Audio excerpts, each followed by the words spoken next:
Hardcore drugs. What up, you fluffy bastards? My name is Liquid Blitz, and today we're going to take a look at everything to do with destroying vehicles, armoured vehicles. Now, before I say anything to do with this topic, I'm just going to give a little sort of disclaimer.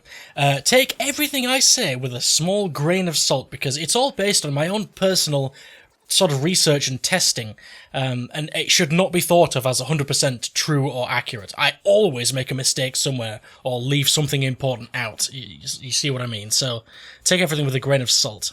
Without further ado, the first thing I'm going to go through is I'm literally just going to list off every single source of damage against vehicles, starting with the important main ones, and then I'll quickly rattle off all the less important ones. Then I'll look at the general ways to fight any armoured vehicle, and after that, I'll look at the specific ways to take down each type of tank, like the heavy tank, the land ship, the light tank, etc. I'll look at the specific weaknesses and explain how you should tackle each one. But before that, I need more drugs! Banana-flavoured drugs. Now, the first anti-tank weapon on the list, probably the most useful, is the AT rocket gun for the assault class. Now, you start with 4 rockets, but you can replenish them via support ammo packs. Now, in my opinion, this is the best ranged anti-tank weapon, but it's also perhaps one of the worst for leaving you physically vulnerable while you're using it. A lot of people say you've got to go prone to use it. You don't. You simply have to place it against any perpendicular surface. Like the bipod. Any surface you could put a bipod on, you can put the AT rocket on. For more information about placing bipods and the anti-tank rocket gun, go watch my video on bipod accuracy. I cover everything in that. The anti-tank rocket gun is also the best anti-tank weapon for disabling specific parts on a tank, but I'll go into that more later. Now, the next on the list is the anti-tank mine for the assault class. Now, you get 3 of these, and again, you can replenish them with the ammo pack. Now, out of all the pieces of equipment that can damage vehicles, the anti-tank mine has the highest damage out of all of them, but is also the least flexible because you have to place them where you think an enemy tank is going to drive. Or you can be a sneaky sonbitch and just tiptoe right behind them, place it right behind them, once they reverse, boom, shakalaka! Now, I recommend you choose the AT mine over other anti-tank equipment on maps where there's a commonly used route for tanks and cars. For example, a great one is on the Monte Grappa map. On Conquest, it's the sea base, it's the tunnel, the road tunnel, one where the road goes under a tunnel, and there's a flag base there. There's so many vehicles drive through there, and it's places like that where the AT mine is ridiculously strong. Next on the list, we have the AT grenades. The good old, everyone loves a good old anti-tank grenade. You get 2 of these, and it's for the assault class. And these explode on impact with vehicles. They don't with just like regular surroundings, but on vehicles they explode instantly. And the same goes for the light anti-tank grenade as well. Now, some people say that they've had reports of the anti-tank grenade bouncing off, and it does happen. I've done testing for this, and it bounces off weapons. Like, for example, the artillery truck. If you throw an anti-tank grenade sort of at the upper big weapon on the top, it doesn't explode. It sits on there or bounces off. So it can bounce off, but usually if you hit the armor plating of a vehicle, it will explode immediately. Now, the AT grenades do a decent damage against tanks. You can't kill like a full health tank with just the 2 grenades, but you can disable the tracks with the 2 grenades, I think. And they work excellently when used in conjunction with the AT rocket gun. That's actually my favourite loadout for the assault class. I use in equipment slot 1, I have AT grenades, and in the second equipment slot, I have the AT rocket gun. It makes you a beast against tanks, seriously. Next on the list is the Limpet Charge! I don't know why I said it like that, but Limpet Charge! Now, this is for the support class, and you only get 1 of these, which is a bit but you only get 1, and it's a timed mine, basically. It's got a 3-second timer. Now, before it reaches 3 seconds, you can actually pick it back up and stop it from exploding. And unlike other explosives that I can think of, the Limpet Charge cannot be destroyed prematurely by shooting it or sort of like throwing a grenade in its vicinity. It's pretty much immortal until its 3 seconds are up, which is a unique thing. Now, as a support class, if you also equip the light anti-tank grenade, you can make a pretty deadly loadout against tanks. Obviously, the immediate damage isn't anywhere near as high as the assault class. But keep in mind that alongside the Limpet Charge, you can equip the ammo pack to give yourself unlimited charges and grenades. And if you do a good job at sort of avoiding the tank's attention and detection, this support class is great at sort of repeat, prolonged damage against vehicles just by running in and out over and over again and throwing a constant unlimited stream of anti-tank grenades. Next on the list is Dynamite. Now this again is for the assault class. You get 3 of these, but unlike previous Battlefield games, they do not stick to your target. Now this often means that you've got to explode it pretty soon after you throw it, because if you're close enough to throw dynamite on a tank, usually it's aware that you're there and it just drives away, so you've got to explode it pretty quickly. And unfortunately, this means you will sort of kill yourself once or twice when you use dynamite, because unlike the limpet charge, you ain't picking dynamite up once you've thrown it. It's also worth noting that dynamite is actually quite good for throwing into crowded rooms and backing off and blowing it up. It's great for fighting infantry as well sometimes. Next on the list are K-bullets for the Scout class. These are special armor-piercing rounds. You get 5 of them, and as usual you can replenish them with an ammo pack. Now they do damage to all armoured vehicles, but they do more to light armoured vehicles, like cars. In fact, with light armoured vehicles you can actually disable the engine block if you shoot at the engine. And if you aim at the guns on tanks, you can actually disable them. So suppose in a way they're even more accurate than the AT rocket gun for disabling specific guns. Now the biggest strength of the K-bullets, obviously K-bullets don't do that much damage compared to all the explosives, but the biggest strength with K-bullets is they interrupt the repair cycle of a tank. So if a tank is under heavy fire, it drives sort of away and starts doing its repair cycle. It takes like a few seconds, but if you shoot it with a K-bullet, it stops it and they have to do it again. Which means it's very good for pissing the driver off and prolonging the repair, letting your teammates have much longer chances to finish it off, basically. So using K-bullets to interrupt repairs is a great sort of teamwork tool. And it's also fun as hell to shoot planes with. I mean, who doesn't love shooting K-bullets at planes? The last important anti-vehicle weapon is the light anti-tank grenade, which is the exact same as the regular anti-tank grenade, but it's lighter, so you can throw it further, and it does less damage. But you can use it on any of the classes, so hey. Now that's all the important main anti-vehicle capabilities I've listed. Now there are loads of other lesser ways of damaging vehicles, and I'm going to list them now, but I'm not going to go into any detail. Now I've written these down in a list just so it's faster to read. Most weapons on planes, but more on planes towards the end of the video. I've got a little section on planes right at the end of the video. Most weapons on behemoths, generally speaking, can damage vehicles. Frag, impact, incendiary, mini grenades all do damage to tanks. Mortar, both kinds for the support class, do damage to tanks. The crossbow launcher, both frag and HE rounds, do damage to tanks.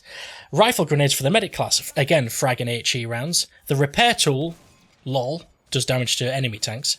And by the way, I would love it if any of you guys have footage of yourself destroying a tank with a repair tool. That will make my day. The HE tripwire bomb for Scout class does damage to tanks. Now, the pickaxe, spiked club and Bartek bludgeon can all damage light armoured vehicles, not the heavy tanks. And lastly, the last weapon that damages vehicles that I can think of is actually a great one. The Tank Gevea M1918. It's the primary weapon that you're holding in your hands for the Tank Hunter Elite class. And it's also the primary weapon on the landship tank in the anti-tank variety of the landship. It's the main weapon, and it's a beast one. It's very accurate over long ranges. It's a very long-range gun, and it also kills infantry in one, as you've just seen. Now let's move on to tactics for fighting tanks. Now, as you'll know, it's quite difficult to solo kill enemy tanks. It's obviously doable. It depends on what equipment you're using, and if you have like anti-tank capabilities in every equipment slot. And if you do, then obviously it's going to be much easier to take down a tank on your own. But generally speaking, working as a team makes it far easier to take down enemy tanks, especially if you're playing with people who actually communicate and coordinate. And I know that sucks if you're the sort of person who just plays alone. That being said, if you are playing alone and no one is coordinating, it's still often wiser to sort of wait until there are teammates nearby before engaging a tank to destroy it. Because there's a good chance they will get in on the action too, making it easier to destroy it. But also, the more teammates attacking the tank, the more distracted the driver and the gunners are, so you're less likely to get shot yourself while you take it out. Now this next point is vital and important, so listen to this shit. Destroying vehicles is as much about disabling them as it is damaging them. I would say 90% of the time, enemy tanks are destroyed by sort of multiple teammates working together, everyone contributing to destroying it. So I think it's more advisable that you specifically aim to disable it rather than just do outright damage, because doing so will make it less of a threat to your entire team, and it will make it easier for yourself and your teammates to actually finish it off. Now, to explain why, let's go into a bit more detail with disabling. There are 2 ways to disable a vehicle. First of all is movement disable. Stop it moving. Now, the easiest way to do this for the heavy tank, the landship, and the light tank is to aim for the treads. Now, the treads on the light tank and the landship are exposed, and you can see them from any angle around the tank, which means that they make very easy targets. But the heavy tank, the heavy tank's side plating actually covers like the top half of the tread. So in order to hit the treads on the heavy tank, you actually got to aim quite low. Now on some of the lighter armoured vehicles, the cars and so on, you can actually disable the engine block. Even K bullets from a sniper can disable the engine block. And the second way to disable vehicles is to destroy their weapons. Now, to my knowledge, the driver's weapons cannot be disabled. They're sort of immortal. As far as I know, correct me if I'm wrong, but the driver's ones can't be disabled, but all the gunner ones can be disabled. So I say aim for the individual guns rather than just the tank in general. Now keep in mind that aiming for a gun and disabling it doesn't do no damage to the tank. There's an enormous amount of splash damage to the tank in general, but it does most damage to the gun itself. Now I would add to that to go for the rear guns, the guns on the back of the tank. Because if you take out the guns on the back, there isn't a damn thing that tank can do to stop you sort of running up and using your dynamite or AT mine or your limpet charge, other than try and run you over. Now, as I mentioned before, I would say the AT rocket gun is probably the best thing for disabling specific guns around the tank because it's so accurate. Now, before I move on to specific tanks' weaknesses, I will quickly add in this general section, use enemy vehicle defences against themselves. Now, what I mean by that is a lot of the vehicle loadouts have smoke as like a defence mechanism. Now, as a defence, it's good against like other tanks in the distance or whatever, but it's shit for enemy infantry coming up. So if an enemy tank does smoke, it leaves you wide open to just run straight at the tank to use like dynamite or whatever if you've equipped a close range anti-vehicle equipment. Then use the smoke as concealment to get right up close and blow up the motherfucker. I would also personally suggest, I've spoken previously in other videos about how much I love the smoke grenade, but if you also like smoke grenades, I would advise you use your own smoke grenades for the same reason, to get close to tanks. Now, a couple of tank variants have a gas defense instead of smoke, which is just like a giant gas grenade surrounding the tank. But it becomes redundant as soon as you put on a gas mask. It's a bit shit because since all classes, every player can use a gas mask.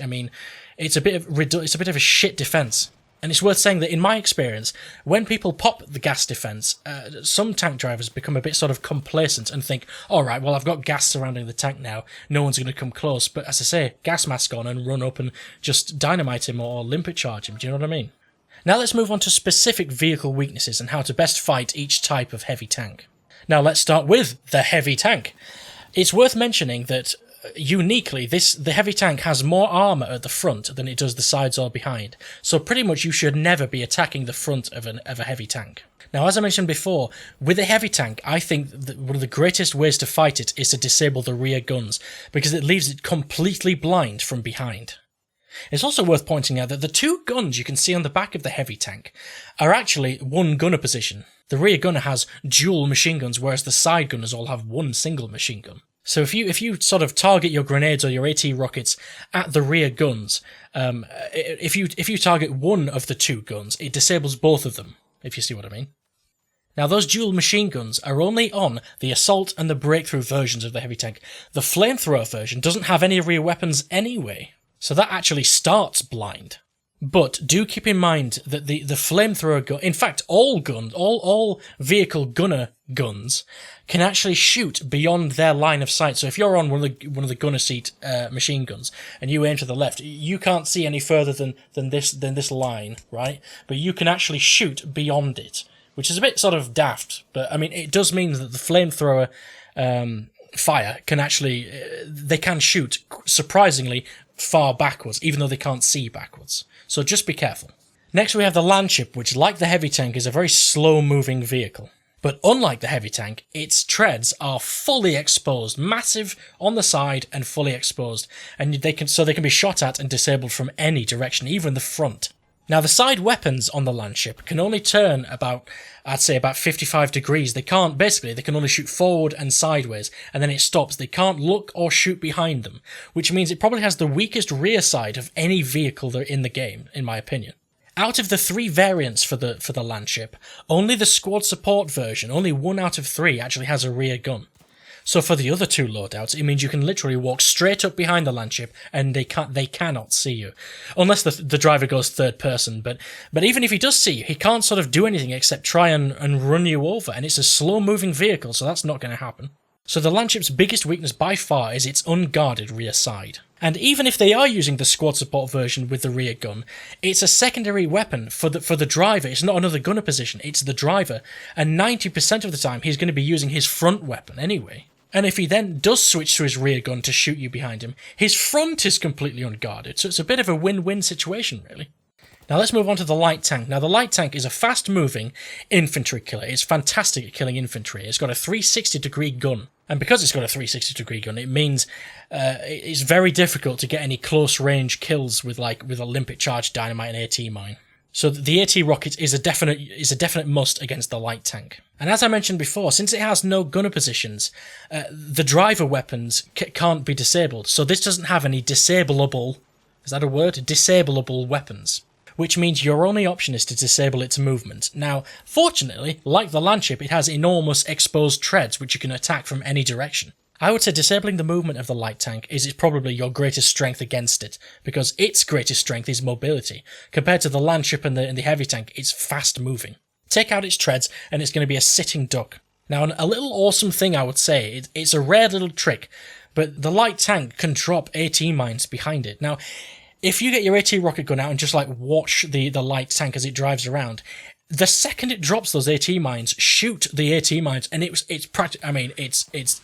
done. It's a wrap, fellas. If you shoot those AT mines, it is instant dead. And finally, we have the artillery truck. Now, I like using the artillery truck from a distance because I'm a professional pussy.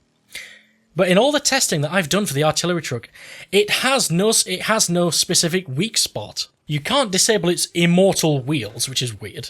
You can't disable the main weapon on top because that's technically a driver weapon. The artillery truck in general can be disabled, but only through pure damage like any vehicle, rather than localized damage. But I would just say, to be safe, attack the sides or behind.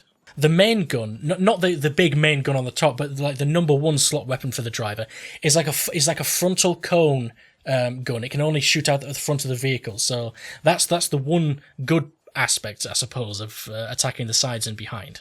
It's worth pointing out that, like the light tank, it has less health/armor in general, especially compared to the Landship and the heavy tank, which makes it much easier to sort of solo kill. If you find one out in the middle of nowhere, mortaring like a pussy, like me, then it's easy to solo kill. Now that's pretty much it for all the main stuff, but I'm going to quickly tack onto the end a little section about planes. Now, for everything else I've mentioned in this video, I did say take a grain of salt. But for this plane section, take a handful of salt with what I've got to say about this, because I'm not that experienced with planes. So everything is coming from a sort of a position of noobility. Noobility. The fighter plane, the tank hunter variety of the fighter plane, can be absolutely deadly against tanks, if played correctly, if played well. And also I've been told that the bomber plane can also be equally deadly. Now, as I say, I don't have much experience in planes. I'm more of an infantry guy. In Battlefield 1, in Battlefield 3, I was a beast in those jets, man. But in Battlefield 1, no. So the advice I can give you on planes is sort of limited. But I will say this. With a tank with a tank hunter fighter plane, your greatest strength is getting in and getting out very fast. But my advice is to target them well, drop your bombs, and then, even with no experience, this is a good bit of advice. With a fighter plane, it's so fast moving that once you've dropped your bombs, I would advise you fly straight up. And the reason is because tanks can't aim up, which is such a simple thing, but not a lot of people sort of think about this shit. Now, as for bombers, my noob advice would be, because they're such a bigger target and they move so much slower, I would say you have to fly quite a lot higher above a tank than you would with a fighter plane. And because they're such an easy, slow target, I would say you fly in to attack a tank. I would say you fly in from the sides or behind, because there ain't nothing more embarrassing than getting shot down by a tank's main weapon. But that's pretty much it for my advice with planes. I'm not, as I say, I don't have much experience with planes, and I would actually welcome your tips with using planes to destroy tanks. I mean, I want to hear your tips, really. And I'm sure this video has been long enough, so I'm going to end it right there. Like this video if you liked it, like this video if you didn't like it, and join me in my next video. My next Battlefield video is most likely going to be the next Superclass video, because it's been a long time coming, so join me then. Finally, the video's over. I can finish my drugs! Oh, banana, banana, banana, banana, banana. But it's quite a unique weapon. It basically has more spread, so it's actually it's less accurate for longer ranges. It has more spread, but it has a very high close range damage. But the negative is that the damage drop off is very short, so it has a very small range.